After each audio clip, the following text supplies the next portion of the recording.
1 minute, you're just an awkward little second grader. Then, your mom takes you and your brother out to see a friend in the countryside.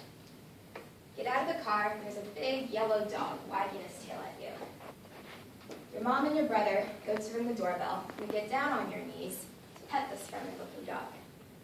Suddenly, the dog snaps his jaws, and your life as you know it ends. It happens so fast, you're not even so sure what happened. It feels like a sharp pinch, and then it's spreading all across your face. There's blood. There's a lot of blood. You yell out for your mom, and you run towards her. She turns your way and gasps in horror and covers your brother's eyes and screams to him, "Don't look." That's how these things happen, I guess. Anyway, that's how it happened to me.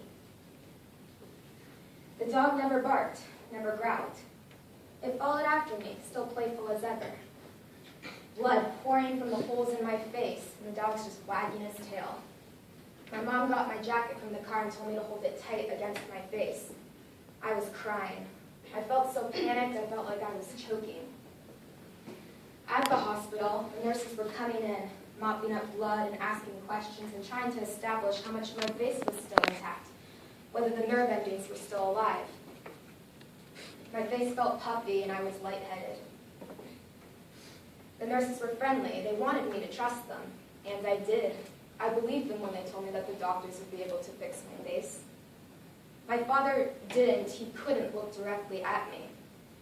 He kept looking at the wall and his face directly above me. He kept saying, "You're being very brave." I didn't feel brave. I was still crying, but quietly.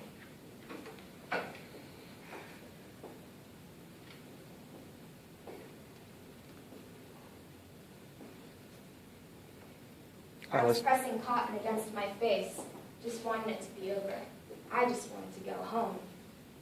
Then I was lying across the table with it squinting into a bright light shining directly above me.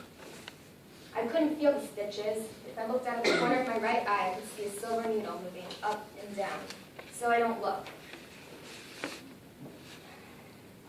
They kept talking to me, and half the time I don't know what they're saying, and half the time they keep saying how brave I am. That's only because they don't know how afraid I feel. You're not allowed to move or else they might mess up your stitches. You can't move at all.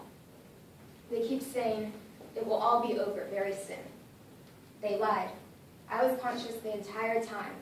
I was awake while they sewed my face back together. What I remember most is the bright light and the strangely disembodied voices of my parents and the doctors trying to keep the patient calm. And when they finally let me look at myself, when they handed me a mirror, I prepared myself for a Halloween mask, for a horror movie, for a nightmare. But the blood had been cleaned away. It was just neat rows of stitches, and I was actually relieved. But then I had to return to school, and then the real trauma began. Thank you.